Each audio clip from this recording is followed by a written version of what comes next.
Peter, I'm. Do you want to introduce yourself? I don't.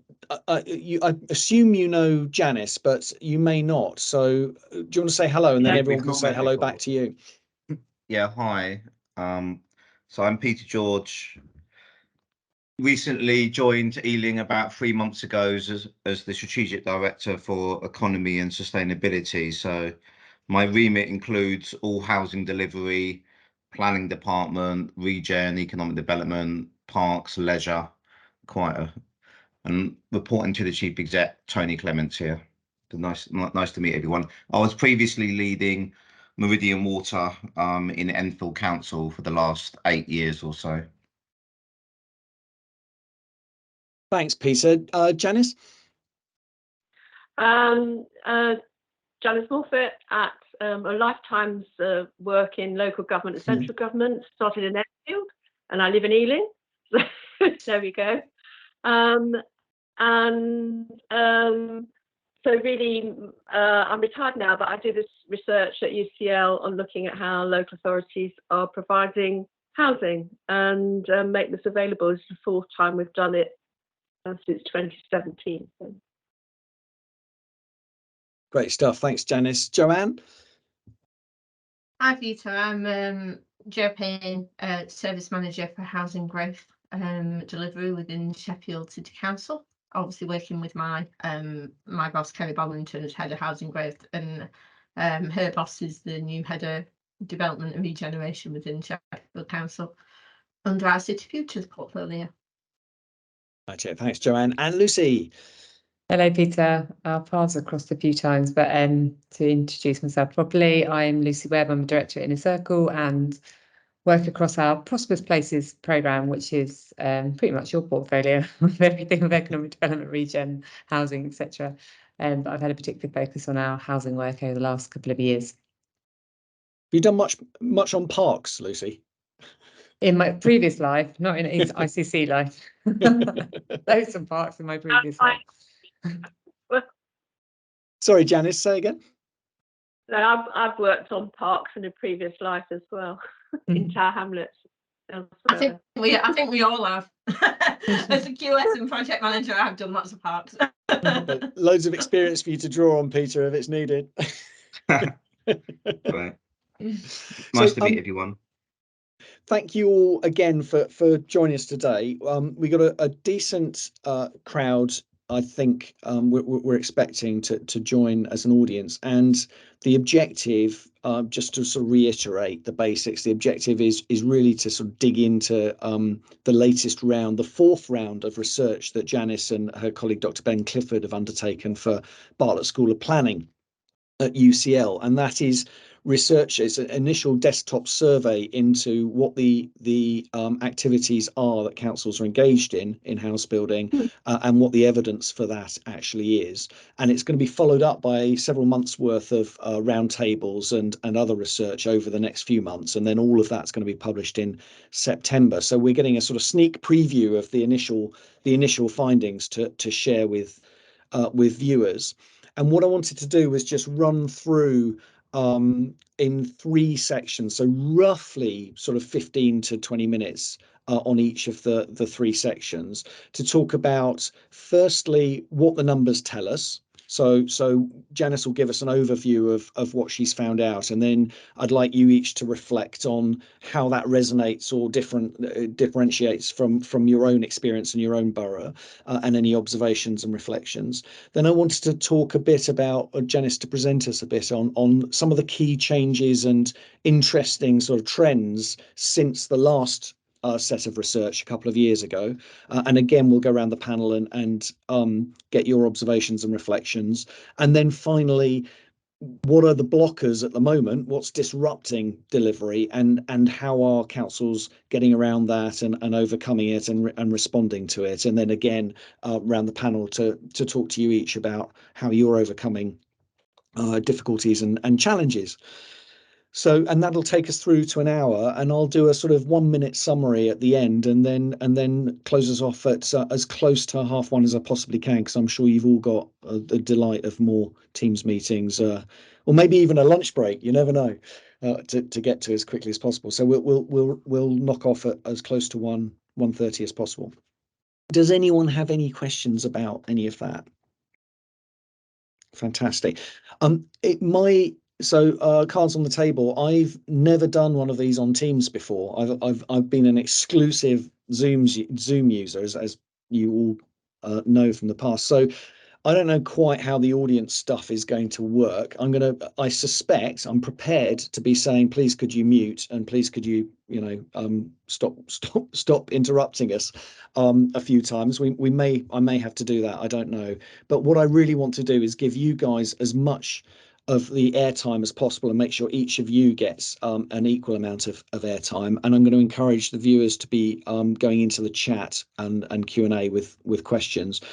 You're very welcome to answer those directly by typing in responses, or to refer to any of them when you're talking, by all means. But I don't want to allow anyone else onto the screen to kind of disrupt the flow, if that's okay with everyone. Yeah, is there any camera on, camera off etiquette you want us to observe? So sometimes only the person speaking has their camera on, or do you want all of us to always have a camera on, etc.? I'd like you all to have your cameras on, and the reason really is that I'm not expecting anyone to speak for more than 2 or 3 minutes at a time. So I think, and I'd really appreciate your kind of interruptions and observations using the raise your hand function. So if you hear something you want to respond to or react to, hit the raise your hand function, and I'll direct you back into the conversation as quickly as I can. So yeah, Okay. if you don't mind staying on the whole time, that would be appreciated, and I'll try and get everyone else to stay off. Good luck. Yeah, I was going to say, wish me luck with that. Toby, Okay. they should all be joining with camera off and mic off. And everyone that will start joining will be in the lobby, and I'll let them in when we're ready. We don't have a screen for this, so it would just be a case of them joining. I'll just wait a couple of minutes till we've got the numbers, and then let everyone in. That's absolutely fine, Tash. Thanks very much. So Okay. should we start talking at 12:30 exactly, or wait for a signal from you? Yeah, wait for a signal for me. I can see there's only one person in the lobby at the moment. So at 12:30, we'll see how many people are in there. And then maybe if we let it get, yeah, we've got a few more coming in now. So I'll give it till 12:30 and then let everyone in that's there. I'll let you know before I let them in. Fantastic. Okay. Bit. So we'll stay on the screen, and what I'll do is I'll do it like a 2-minute introduction where I'll just set the scene for the viewers, and then introduce each of you by name, so you can give a little wave to the cameras, and then we'll kick off the conversation. I'll direct it to Janice and say something along the lines of, so Janice, what are the numbers telling us? And then we're away. And then my only job is just to stop people talking over each other. So if you just wait for me to introduce you before talking, that'd be great. And that's easier for viewers to hear everything that everyone's saying. And to make sure, you will get, as I said, you will get a chance to say what you want to say. Any questions before it all goes live? Has everyone got a glass of water handy? Excellent. Okay. I had to find the water. They offered me tea and coffee, but I had no idea where the water was. Found a tap. Hopefully it's drinkable. Right. They're starting to pile in now. Yeah. Lots of the names as well, so that's nice. Yeah. I'll let them in now, Toby. Yeah, why not? Okay. Everyone Perfect. ready? All good? Fantastic. Okay.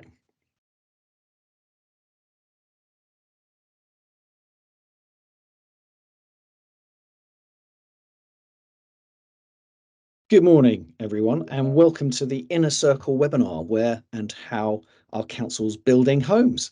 My name is Toby Fox, and I'm the Head of Client Engagement at Inner Circle Consulting. And working with councils, our mission is to help build a better future, so the future is better for all. And that includes helping council colleagues share insights and knowledge and best practice. So councils can play a key role in accelerating housing delivery to address the UK's need for warm, safe homes, the bedrock of self-sustaining and resilient communities. And their role now can be more significant than it has been for many decades.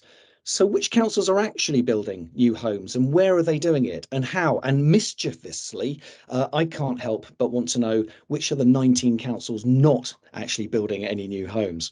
All that can be revealed and more now that the first part of UCL Bartlett School of Planning's latest research into council house building is complete. I'm going to put a link to the survey into the chat so you can access that if you like. The results are all going to be available online to you shortly. Janice will tell us a bit more about the timescales of that.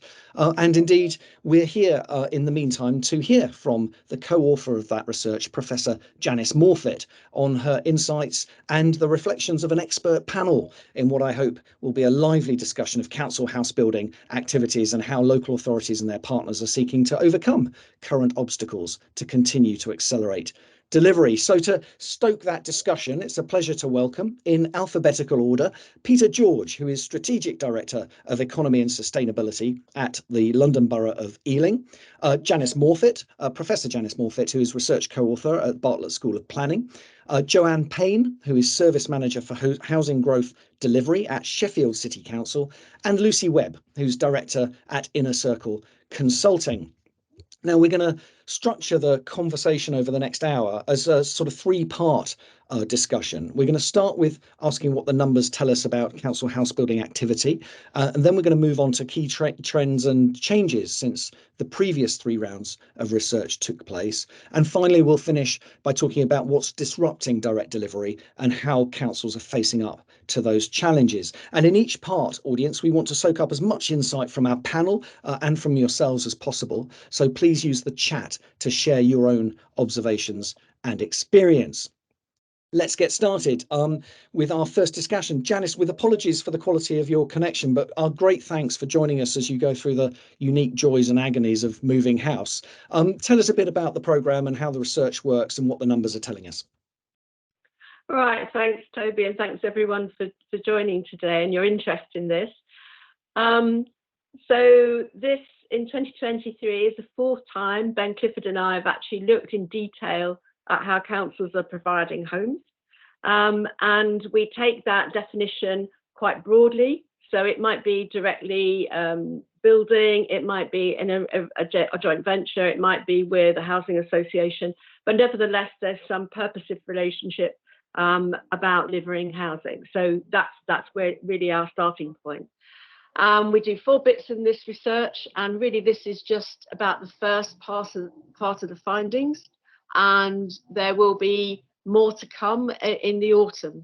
And so this first part is around our desk survey, where we actually look at what councils themselves have in their documents, on their websites, looking at financial reports and so on about delivering housing. And this is the results from that part of the survey for 2023.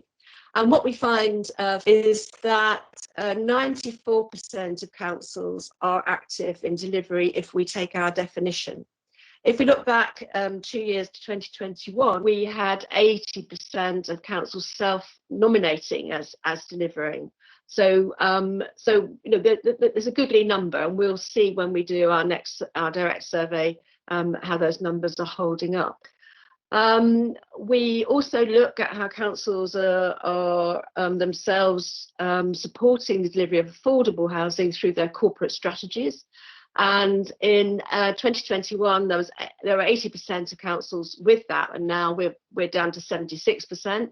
But of course, it didn't mean to say that if you had a priority in a corporate strategy, you were actually doing anything, and it didn't mean that if you didn't have it there, you weren't doing anything. But it's just an indication of how this is seen as a corporate issue.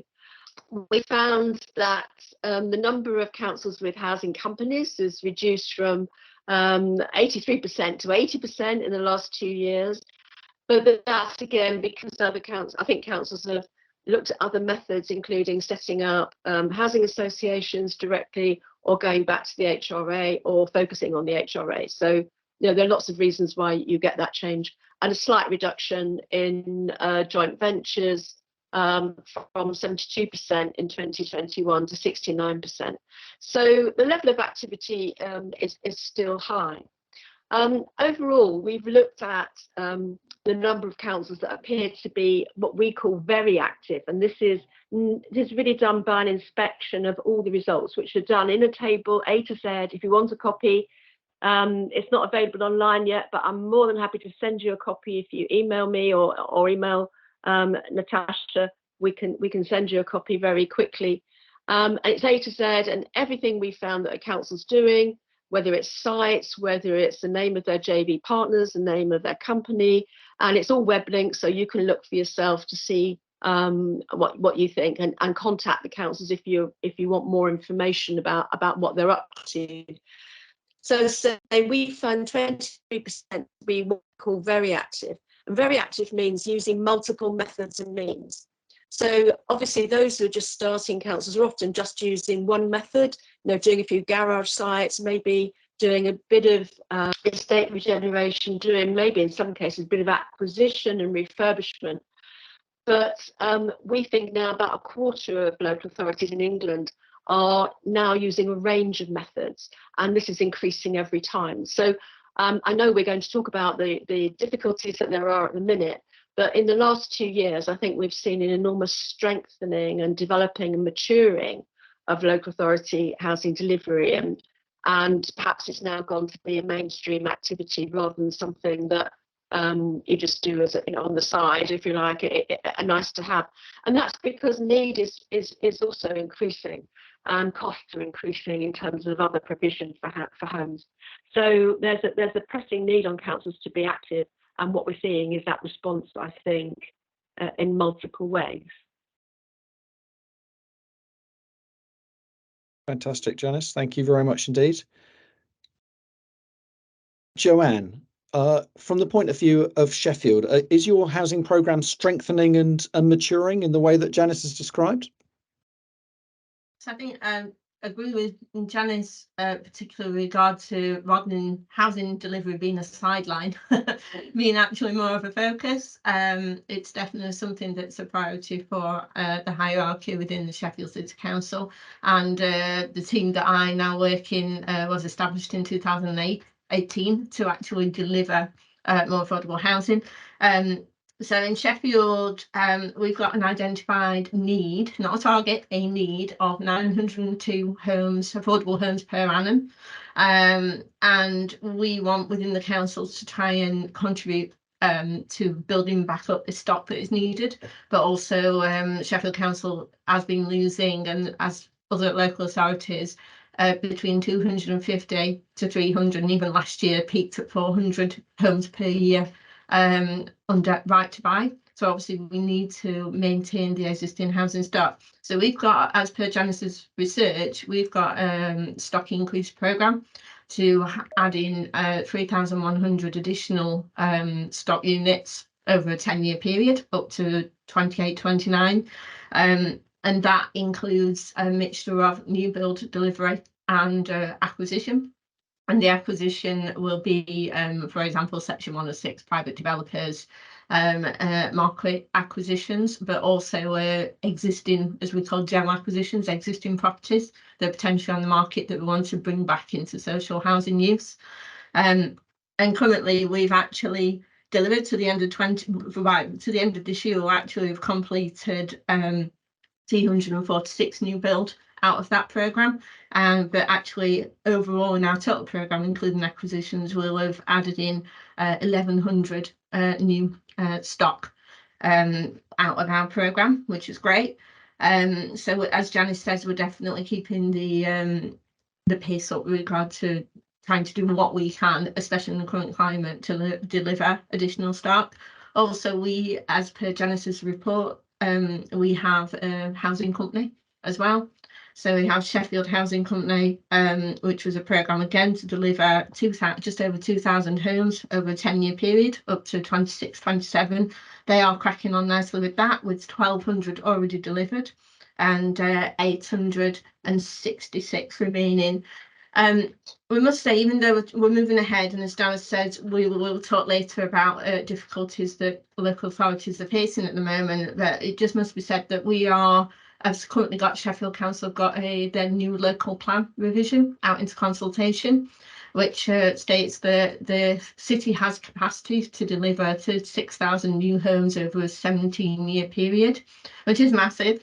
And my team will be working on that as well to look at additional delivery models, not just for council housing, but also for general housing, working with the private sector to encourage this. But it must be stated that with the affordable housing policies that are proposed to be in that plan, there's only actually a 10% to 30% requirement for affordable housing out of all those pieces of land in effect, and others capacity, which actually doesn't add up. If you do the maths, doesn't add up to the 902 per year per annum that we actually need.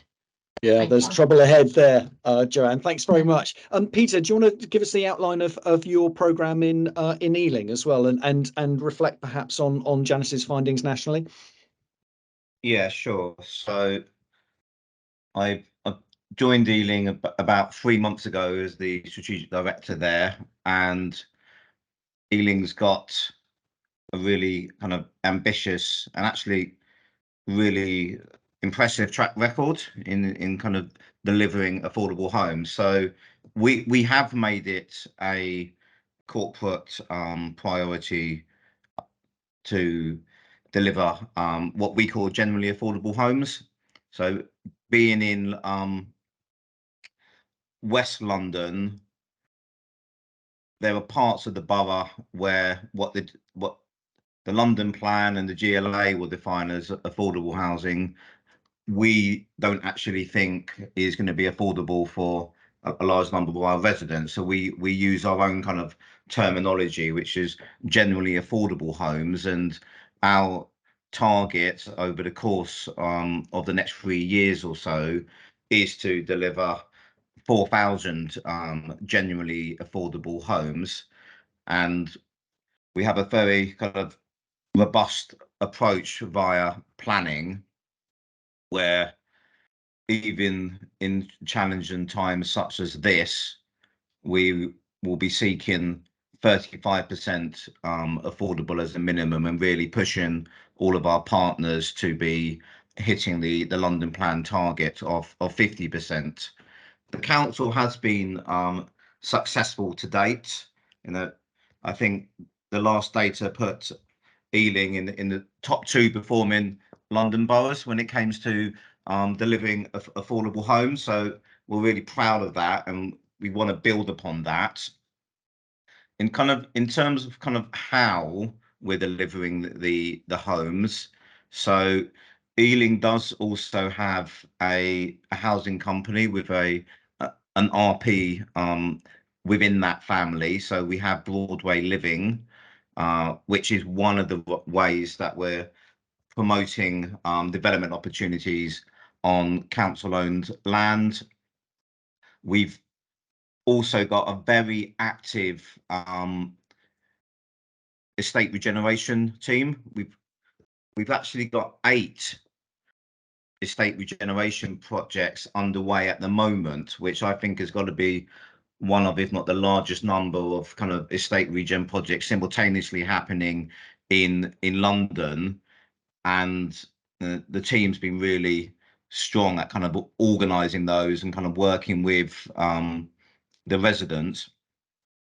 I think right now, which we'll come on to, it is a particularly challenging time for the council to be continuing to kind of promote direct delivery.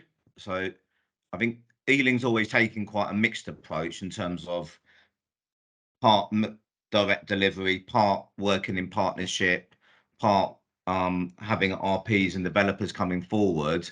But what we're finding at the moment is a large number of RPs, particularly in the G15, have having to focus their available capital on their own stock. So it actually makes it even more important for councils to be able to continue to promote development on their own land. And we're also in the space of looking at distress sites.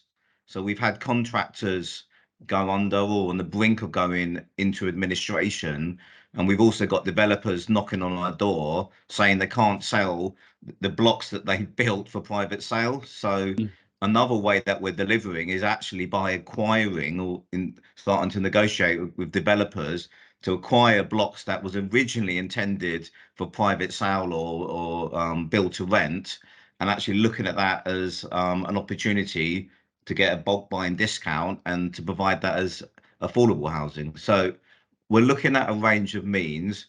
We've had really strong support from the GLA in terms of the amount of grant funding that they've allocated to us.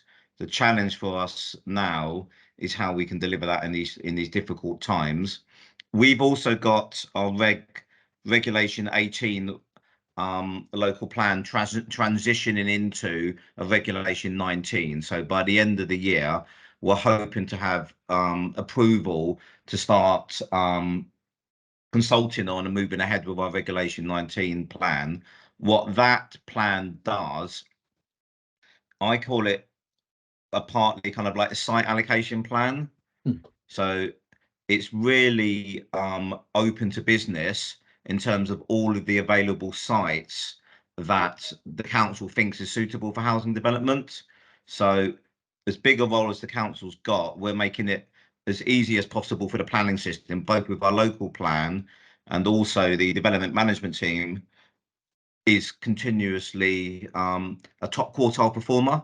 And I think developers have choices as to which councils and boroughs they wanted to invest in, and the fact that we've been consistent top performers and we've been really proactive, I think makes Ealing a really good place to invest. Fantastic, Peter. Thank you very much indeed. We're going to come back to that RP's question, the role of housing associations again, I'm sure. There's some questions starting to come in from the viewers, so we will put those to our panel viewers, so keep them coming.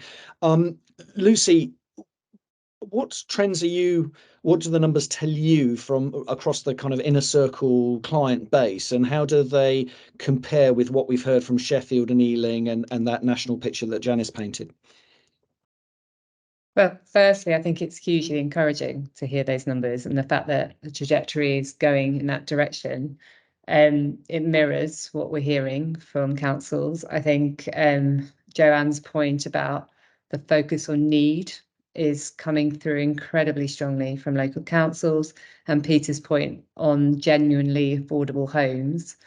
And I don't think there's a council we're talking to at the moment who doesn't recognise a housing crisis in their own area. That may be that the fact they're talking to us is because they recognise that housing crisis, but I think it's very much accepted that there is a housing crisis, and it's very much accepted that councils are the right place to step in. Peter's touched on the RP bit, we'll come back to that. But I think it's fair to say that all the worry of the removal of housing targets, it hasn't stopped councils. I think, in fact, it's gone the other way. Councils are recognising need is increasing. TA temporary accommodation lists are going through the roof, and that's creating a huge cost to the council and huge challenges, made worse by everything that's going on in the private rented sector at the moment, pushing people onto council waiting lists for the first time. Mortgage changes coming down the road, which is obviously causing further demand and issues. And I think council's really starting to wake up to the fact that they are the perfect place to bring together a need around social care, supported housing, alongside this addressing this very kind of general need issue that is increasing. So particularly in the last year, I think since a number of new administrations came in May 2022, we've seen several manifesto declarations around delivering council homes. Several London boroughs have talked about delivering 1,000 council homes within that administration. There is a big focus again on how do councils do that. And Janice is right, they're looking at a range of different routes to do it. And Peter's already talked about even acquisitions. But I think it's a creativity that's coming back into councils to say, we need to step into this space. we've seen over the last few decades, since kind of post-war housing, RPs have tried to step in, and we've relied on that sector to meet the gap in demand and supply. Has never quite got there, and I think the situation is worsening on that side now. So councils really do have to step into that space, and they are starting to. And Toby, your slightly mischievous question at the beginning, we're even talking to one council on that list of 19 who are now looking at moving into that space. So really encouraging trajectory, and I think it's been a response to need and the fact that we are in the depth of a housing crisis, and it takes all players to come together and start resolving that. Fantastic, thanks, Lucy, and chipping away at those numbers, Janice, as you have been for all these years, to get councils into using every tool in the box. I might ask you to explain the golden brick principle shortly, because Peter was talking about buying schemes, stalled schemes from developers, and if you've got any knowledge of that sort of VAT relief that's available when at a certain stage in development, that would be great. But I'd also be really interested to hear from you, Janice, where Ealing and Sheffield sit in your rankings of direct delivery. You know, how near the top are they in compared to councils across the country? And perhaps you could lead us into a discussion of some of the trends and changes that you've noticed since the last set of research. Thanks. Well, I think Joe's the one to talk about golden brick rather than me, but perhaps between us we can come on to that. In terms of obviously Sheffield and Ealing would be in this top 20 odd % of very active councils, but there are some in that group, and we list them in the report, so they're all in the appendix. And the report is set out alphabetically, so each council's in alphabetical order. So if you're looking for a particular council, just do a word search. It's a very simple Word document to find it, and just look to see what we've been able to glean from that council's documents and from other material around the council. But you know, there are some in that group that I can think back to 2017 would have been in the not doing anything box. So some councils have really come on quite quickly and in a range of ways. So I can think of one, I'm not going to name individual councils, but one council not doing much and has now been through every single site that they own, and they've assigned a housing delivery route to each site, which will vary. So there's a lot of triaging going on in terms of how to look at the viability, look at the location, look at the size, everything about sites, particularly in the council's own ownership, or indeed those that are being offered to the council. And I think, you know, the Enfield experience we see elsewhere. I mean, we have to say that all the councils in London are developing, but that's because they have a different funding system for the affordable housing programme, because that comes through the mayor. The mayor has made the possibility of each council in London being able to apply for an allocation for 5 years. And so it's enabled the London boroughs to set up housing teams and to build off other, to develop other initiatives with that housing team once in place. Whereas, of course, for councils outside London, which will obviously include Joe, then you might be lucky to have a bit of a relationship with Homes England, but that's, from our previous, and still seems to be the case, it's very hit and miss. So some councils have a good relationship, and but certainly only if you have an RP or an ALMO where you get a 5-year programme.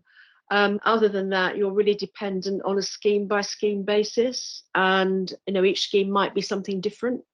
The Brownfield Housing Relief Fund has been helpful, as is One Public Estate. But again, you know, you need probably a critical mass in your housing delivery team to be able to put those applications together. So we do need a reform in the way that funding is allocated across the rest of England, apart from London. Because, you know, London's got higher prices, less land, and yet they're still managing to deliver with that certainty of funding. And I think this is such a basic message that we've made this recommendation in every report we've ever made. In terms of just a few trends or just interesting things to pull out, on top of all the basic material that's there. We have, I think, this time seen a massive increase in councils reviewing their own land for delivery. And so we've got about 30% of councils now. And those sites may have been car parks, depots, bus stations, schools, clinics, headquarters for fire, for police, and so on, technical colleges. So and because of town centre initiatives, some councils are also requiring those for refurb into housing. I still think there's more on that to go. Some councils are really only looking where they've got a housing revenue account. They're only really looking at housing sites. I don't sense that all councils have really looked across the whole of their asset base. So I think there's still capacity there. We should say quite a few councils are actually looking at their own municipal offices. So we can think in London of Hammersmith and Fulham, or you can think of Waltham Forest. I think in the West Midlands, you can think of Surrey, this is happening.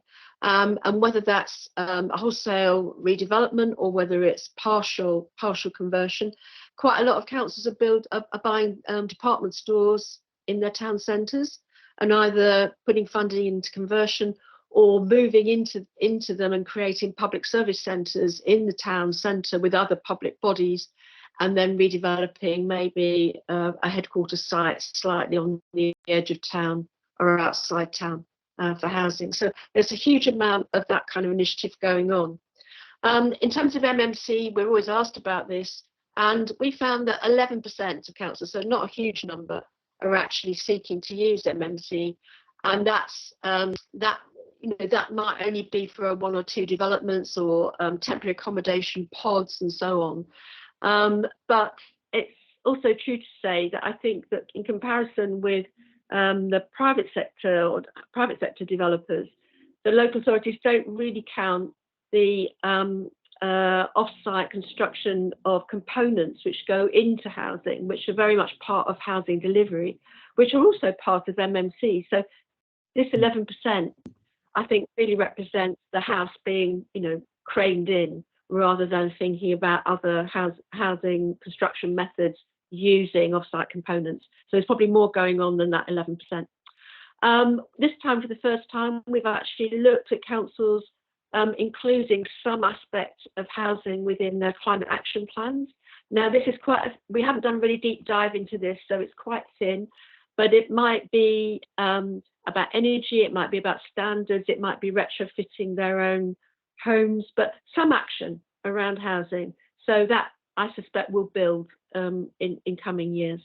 And finally, just to say that 15% of councils are looking to provide at least some of their housing at higher environmental standards.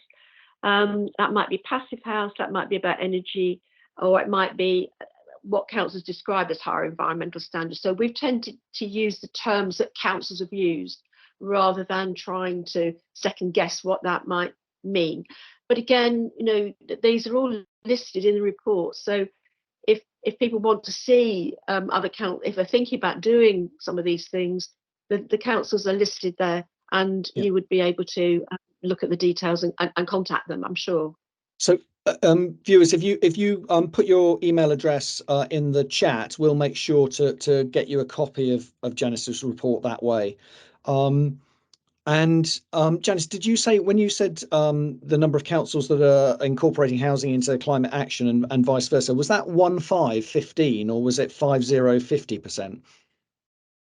No, 59%. 59% have put housing in their climate action plans. Yeah. And 15% are actually constructing some higher environmental standard housing as part of their total offer. Fantastic. Thanks very much, Janice. Okay, Peter, we've got three threads: land and assets, and the increased use of council land and seeking out more land and more public sector assets across the piece. A relatively low accounting of use of MMC in delivering new housing, and the incorporation into the sort of climate action plan and sustainability measures. Do you want to pick up on those? And also maybe there's a question in from Juliet Blackburn, who's asking about your experience in securing the right capacity and capability for housing delivery, which is an issue that comes up time and time again. Maybe you'd like to address that as well. Yeah, sure. Thanks. It's quite It's a a full lot. plate for you. Yeah, there's quite a lot there. I'll respond to some of the points and maybe add a couple of other ones. I think so. The first big decision that was kind of made when I joined Ealing Council was actually not to go ahead with the redevelopment of our municipal office, or Percival House in Ealing Broadway, as we call it.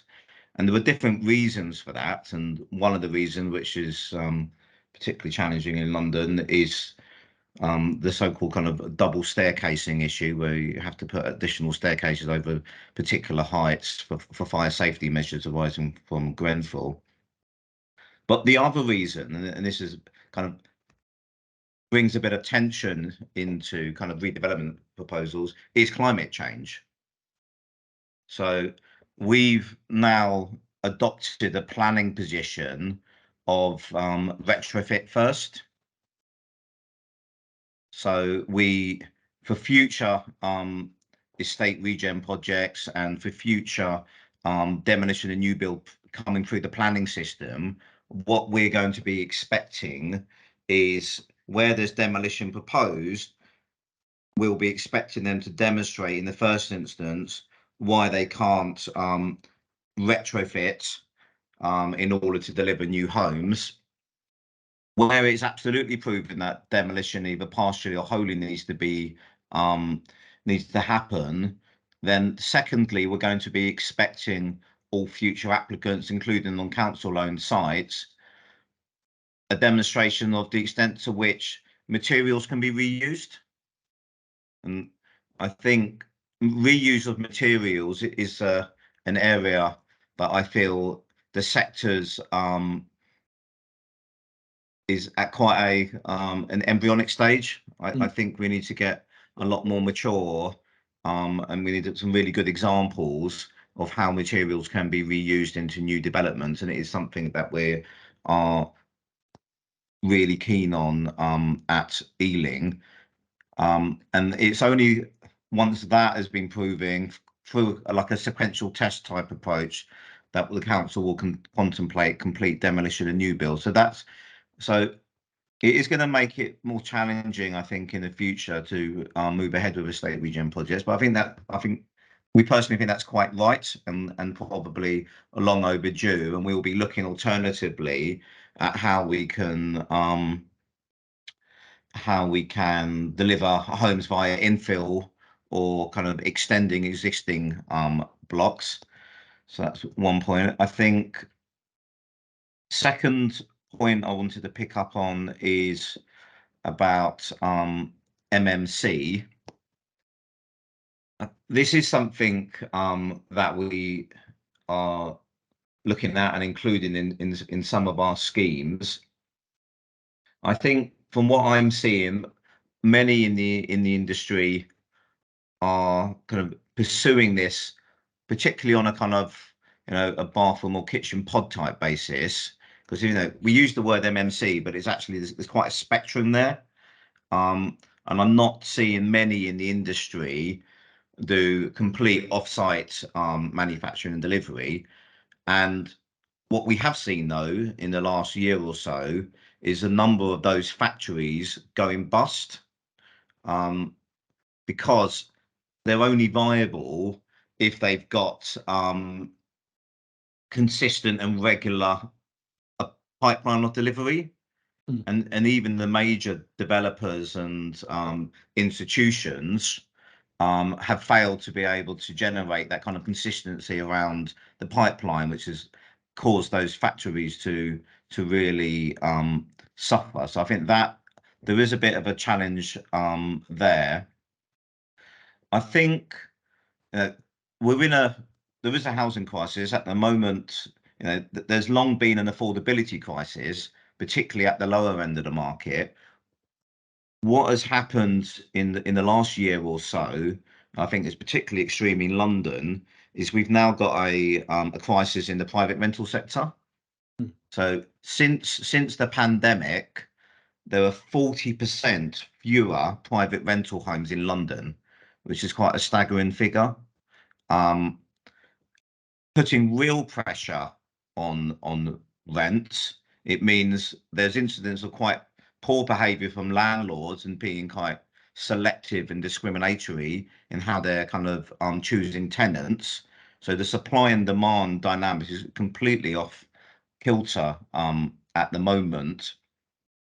I've even got people in Ealing Council telling me that they're going to have to move outside of Ealing, outside of the borough, and can they work from home more because of they can't afford to continue to rent anymore. So that is a real concern. In terms of how we're responding to it, I think we've been the first council in London to use via our planning policy to state that we have a preference for build to rent over private sale on larger residential developments. I mean, there are lots of reasons why the PRS rental market is where it is, but clearly one element of this is supply. And we're really concerned that the main entry point for new Londoners is private rent, and if that is drying up, it will really hurt London's kind of economy. So finally, on capacity, I mean, thankfully, I've kind of inherited a talented team at Ealing. I think, as I've alluded, the housing affordability does impact ability to attract and retain staff. We've also been using public practice in order to bring people with different backgrounds and perspectives into the council, and that's worked well. And we're also really investing in kind of learning and development within the council. So rather than pay lots of money for kind of consultants on day rates, we're more going down the road of how we can kind of grow and develop our own staff over time. Yeah, it's a really interesting point, isn't it? Because we're talking about councils increasing delivery across all of these years, and yet every council I speak to has a capacity problem. They're trying to get more people, trying to get more resources. So how does that play out in Sheffield, Joanne? Yeah, you're totally right. All our budgets are being reduced, etc. Even the HRA budget has been reduced. Our team particularly has moved out of the HRA. We were under HRA and housing up to April last year. We've now moved into City Futures to look at the remit of wider housing growth. But exactly what Peter says. We don't have the same struggles as people who are working in London have with regard to affordability in London, obviously. And we have good commuter links to neighbouring cities as well, obviously, as or towns as Rotherham, Barnsley, Chesterfield, and Doncaster. So we do have a lot of people who are coming from down from Peak District. So we don't have that particular issue with people's affordability of the area, but the retention is difficult for councils generally, particularly when we're talking about wanting technical capabilities, particularly because there's also a crisis within the private industry, and private industry can generally pay more than we can. We are obviously set to our pay scales, etc. within the councils, and private industry can pay more for these technical capabilities than we can. So therefore, that's where it's difficult, particularly for us, because we also have an in-house consultancy in effect with regard to designers, architects, project managers, quantity surveyors, etc. And we in effect have to use those first before being able to go externally. And they particularly struggle getting staff and staff retention. Mainly as said, across those opportunities elsewhere in the market, because other people are struggling to be able to get resources. And Joanne, you talked earlier about the council acquiring more land. You've got quite a lot of HRA land now, but have you got the capacity to deliver on that, or and if not, how are you looking to go forward? So it's a mixture of things. So on the original 1600 new build that we got out of the 3100 stock increase programme, we'd actually got HRA land that in effect was given to me on my pipeline of a capacity of 1300 from ex-cleared sites basically, and sometimes like declared surplus amenity land and within the HRA. We have, as Janice has said in her report, looked to our general fund land bank basically, so that now we have a new asset rationalisation board being established over the last year to just make sure that the council carefully considers the needs within the council to actually use their existing land rather than automatically disposing of it, because as we know, once it's gone, it's gone. And generally housing are in that conversation to make sure, so we basically get all of the potential declared surplus opportunities. For example, we have appropriated ex-care homes that have come back into the council from long lease arrangements that are no longer required. Also demolished schools, because, for example, new schools have been built elsewhere or combined into academies, and we have taken that land on. And so actually appropriation, we've taken nearly a capacity for around 200 homes additional in that, but we will continue to keep in that conversation in regard to if land's available, because to be fair, out of the general capital within the council, housing is one of the strongest with regard to the funding availabilities for that. For example, education need particular land like SEND opportunities, special educational needs, but unfortunately don't necessarily have the funding for that at the minute. So housing luckily does have funding opportunities, and with it being a priority, that helps. But also we will be looking, and we do look for external opportunities from the private sector.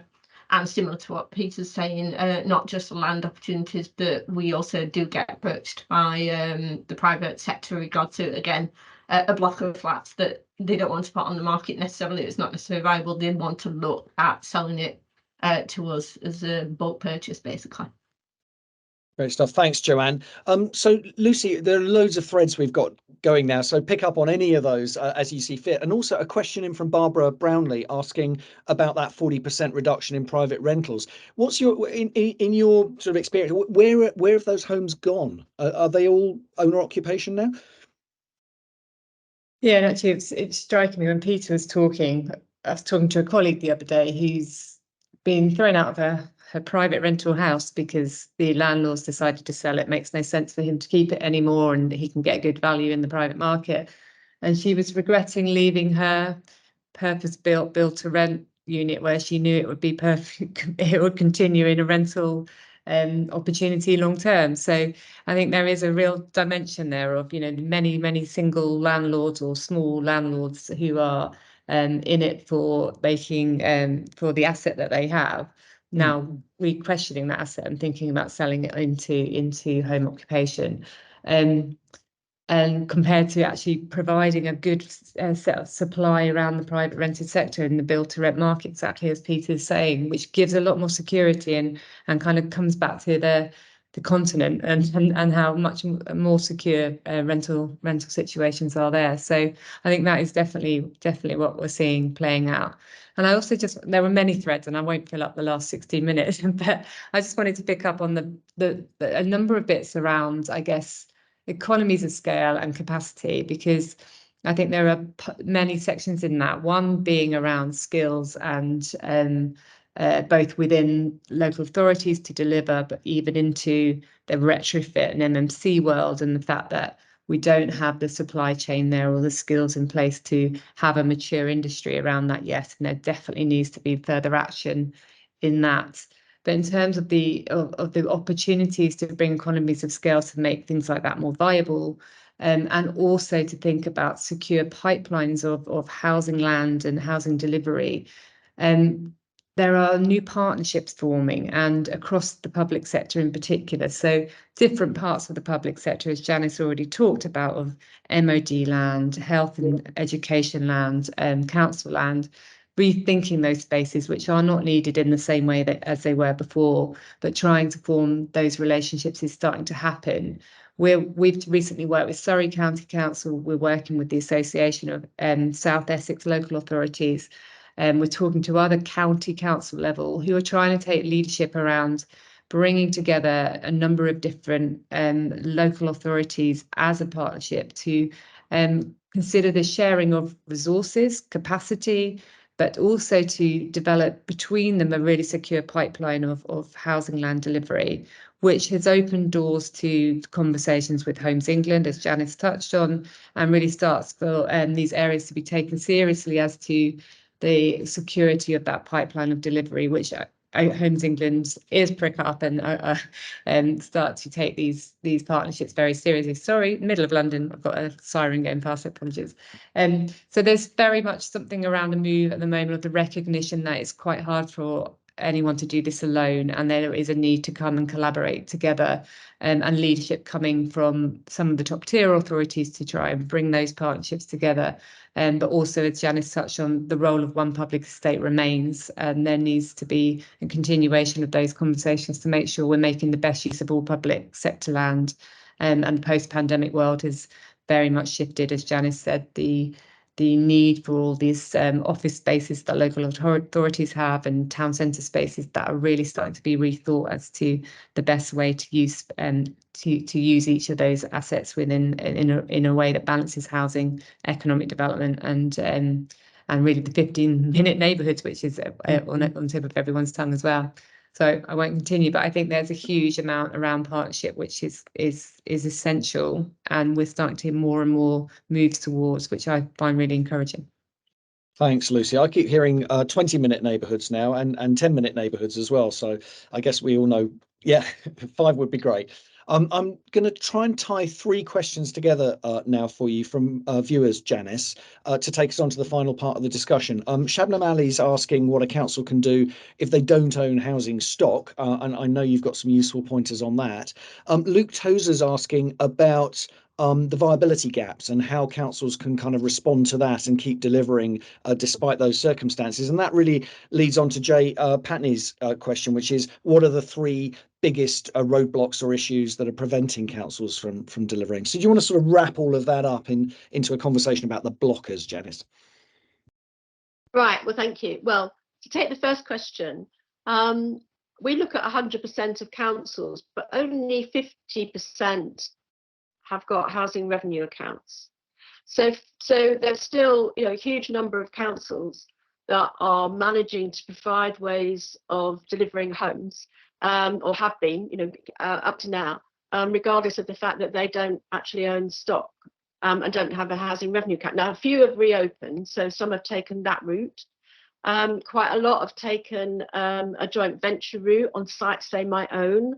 And we found last time that the current profile of joint ventures is to have a joint venture on each site with a different partner, partly because the viability, the kind of development on that site might vary. In some places that might be to look at housing for particular age groups, students, older people, and so on.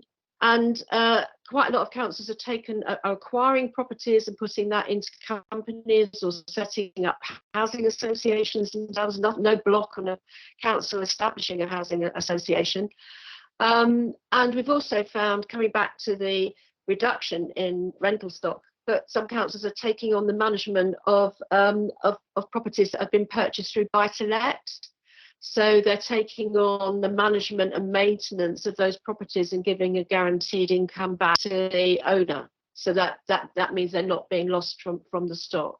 Other councils are working with housing associations and so on, and either providing land or funds in ways that then guarantee them particular tenancy types. So there's quite a lot of activity going on for councils without a housing revenue account, and the survey will detail those very quickly, because there's a column that says, does this council have a housing revenue account or not? So if you find a council like you and it doesn't have a housing revenue account, why not talk to them to see what they're doing? In terms of viability gaps, then again, the viability will be determined on a site-by-site basis. So although those councils that would dearly love only to do social rent housing can no longer do that, so they are putting in maybe shared ownership or housing for sale to balance the book to get that development away.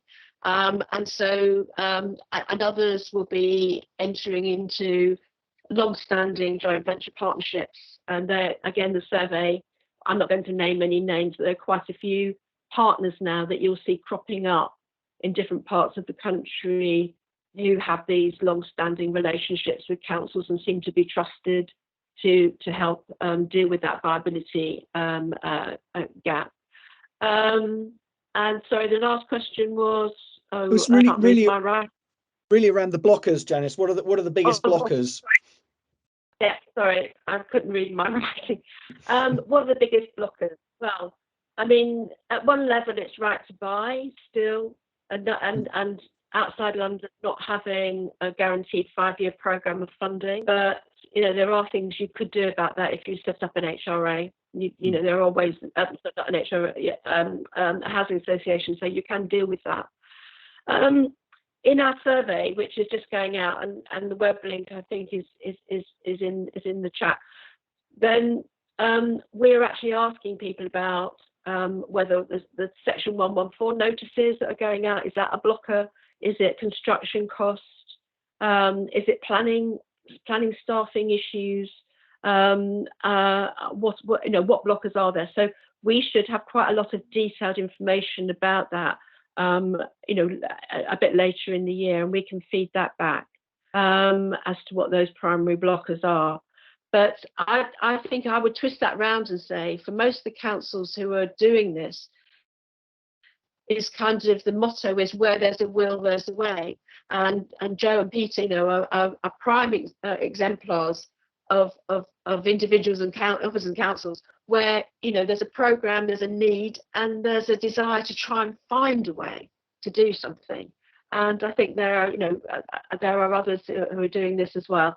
And I think that's the way to think about it. If you've got an issue you're trying to deliver, then what have others done? Could we do that here? Would be my general advice.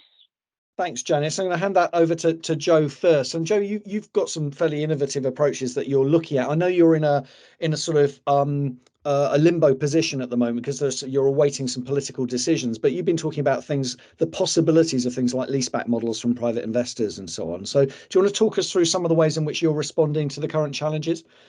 Yeah, so as Janice said, I'm sure Peter and I know Lucy's experienced in this, our current construction costs, the current tenders current as in the last 6 months I've had back, really have shown an increase in costs of around 52% minimum.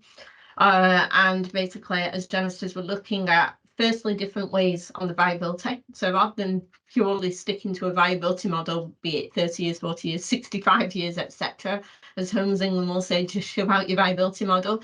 We're just making sure that we are minimising the actual risk to the HRA. So, for example, looking at the cost of the development against the cost to the HRA, which would be the total cost minus whatever grant or other income that you can get, just to try and minimise, potentially looking at remaster planning some sites. So, for example, some particular types of properties are coming on really, really expensive, and we have an identified need for a large range of properties, even though we might have a specific need for 1-bed flats in a certain area, but we've definitely still got a need for 4-bedroom family homes. So we're just looking at potentially remaster plans to make sure we can address that balance correctly. We're also looking at working better with our registered providers, because their registered providers, even though they are active in Sheffield, they haven't necessarily been doing a lot of new development within Sheffield. And even though we know there's restrictions in their market at the minute with the funding availability that they've got, they've still got a desire to work with Sheffield, understand, make sure that we're clear with registered providers as to the need that we need to make sure that they're not building white elephants. In effect, they're building the right things in the right places, and also helping them look at the opportunities, overcome any blockers regarding their viability. It could be that we can help them aid funding. As you mentioned about leaseback models, we have had approaches from different companies looking at leaseback models, and I know we were potentially not in here, but talking about pensions earlier. A lot of that is money that's actually coming from pension investment funds, who are now potentially wanting to look at the social market because they see that as actually more stable rather than potentially a private rent model, which is actually good for our sector, because that means that there's more people wanting to invest and understanding that we can generate a more positive and consistent income for them moving forward. But obviously we need to make sure that that is right for the council, and the council is happy with the risks involved in that, but obviously understanding exactly what the model was, similar to like a old-fashioned PFI, I say old-fashioned now, I've been in the industry too long, PFI arrangement in effect. And then, yeah, looking also at private sector land and potentially ways that we could work with for the private sector to deliver potentially joint ventures, but also look at helping unlock some of the blockers that they've got, as Janice says, potentially if it might be planning issues, coordination issues, the fact that infrastructure issues, and looking at potential funding that we can help them to also deliver that. I know that's private sector, but also it links in with them, you know, potential land swaps, etc. as well. Fantastic. They're the types of things that we're looking at. Joanne, thank you very much. And I'm going to hand over to Peter. And also just, I'm going to mention this golden brick thing again, because I'm given to understand, as a layman, I'm not very good on this, but I'm given to understand that the first brick that's laid on a scheme above ground, if you stop there, you can buy the whole scheme exclusive of VAT. So you can get your hands on cheap schemes if you can get a developer to that point on a stalled scheme. Peter, you may or may not know more about that than me and wish to elaborate, but in any case, how are you overcoming the circumstances we find ourselves in, the viability gaps and the blockers at the moment? I'm not going to give an imprecise answer to the golden brick question. There'll be an expert who will be able to answer that more precisely. I think, you know, Joanne's done a really good job there of explaining the viability issue and some way to overcome it. The point that I would like to make in terms of blockers is actually land supply, because we're having some conversations recently, and it's almost the impression that councils are just sat upon loads of kind of virgin land ready for development, and we're just like inefficient and we can't get ourselves organized. That is not the experience I have of any council I've worked for. So the three main categories of land at Ealing and elsewhere, which will help people to explain that this is all quite complicated in order to unlock. Firstly, we have land that is held for operational purposes. So that's, for example, leisure centres, libraries, potentially schools, and council offices. So the listeners will be able to understand that redeveloping those to generate housing will have various degrees of complexity. Secondly, estate regenerations or council estates. So my background is estate regeneration. That is not a quick win. You know, in London, we now have to go through a ballot, quite rightly. I've spoken about the retrofit agenda, but those estate regeneration projects, and I've led a number, can take years, and they're really quite complicated, and their viability is always very marginal because of the reprovision requirements. And then the third is Greenbelt. You know, this council, my previous council, own a lot of land in Greenbelt, and I think everyone listening will realise the planning complexity associated with delivering anything, never mind homes, anything on Greenbelt land. So I just wanted to kind of get that out there, that there's a bit of a myth that the council sat on all this virgin land and we just haven't got our act together, or it's just about skills capacity. The final bit I want to say, which is related to this land point, is I think from our perspective, it's encouraging to hear, and obviously this is not going to be universally well received within the industry, the ideas around changing the CPO formula to include the removal of hope value to allow local authorities to either use CPO powers to buy land more cheaply to enable us to deliver more affordable homes, or to use the threat of a CPO in order to bring about delivery. So that is something that both parties are looking at, both main parties, and it is something that at Ealing we think will be supporting. Fantastic, Peter. Thank you very much. And finally, to Lucy, to sort of pick up on any of those threads again, Lucy, but also, and we've got colleagues who are working on a scheme in Pydar on the edge of Truro in Cornwall, who have used the social value, the social impact of that scheme in order to extract a better rate of interest from an institutional investor. So it may be that although we're a long way from getting 151 officers to accept social value as equivalent in pounds, it may be that we're edging towards that, and that the social impact of housing in particular might play a part in sort of wedging open a way of getting around that viability issue. Over to you, Lucy.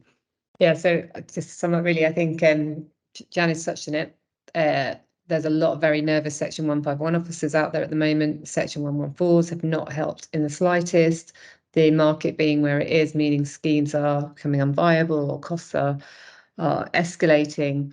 And I think the kind of the central message is to hold the nerve. I mean, Peter's 8 estate regen projects aren't going to happen overnight, and to down tools now because there's a wobble in the market is going to be the absolute worst thing for the housing crisis. So there are a number of councils, and we're working with a lot of them, are looking at reprofiling, rephrasing, breaking down their schemes into different chunks to continue momentum without giving up. And a really important part I picked up from Janice's report around maintaining the pipeline behind that as well. But I think what you touched on, Toby, with Pydar, and I think Joanne touched on it as well, is that there's an element of sharing risk right now, and there are new patient investors coming into the market.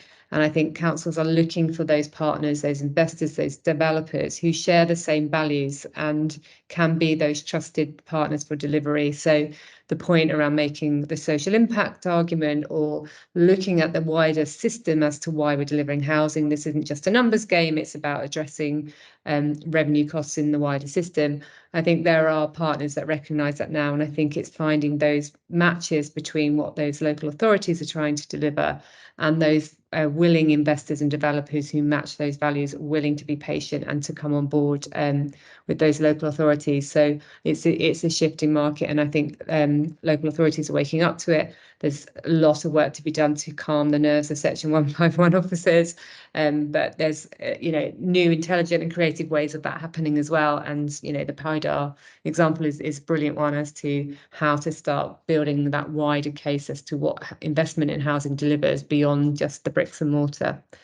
So yeah, I know we're over time, but just to finish on that, it's a hold our nerve. Things are going to get better, and there are some really creative responses out there. So it's all positive in my eyes. That's a fantastic, optimistic last word to finish on. So viewers, please join me in thanking our brilliant panel for sparing their valuable time to share their knowledge and experience with us today. Thank you to Peter George from Ealing Council, and thank you to Professor Janice Morphet from Bartlett School of Planning at UCL, and thank you to Joanne Payne of Sheffield City Council, and thank you to Lucy Webb from Inner Circle Consulting. And most of all, obviously, of course, as always, audience, thank you for joining us and gracing us with your attention and fueling the conversation with loads of stimulating questions and observations. There's lots left unanswered, so I'm going to circulate those questions to the panel after this event, and if they're kind enough to respond to any, we'll put those into an email that we circulate to all the viewers. We'll also send you a copy of Janice's first phase of research to date. So we hope you found it useful. We'd welcome suggestions for further discussions in the chat and look forward to continuing to learn and share with you all from our fabulous panel, from me and from everyone at Inner Circle. Goodbye.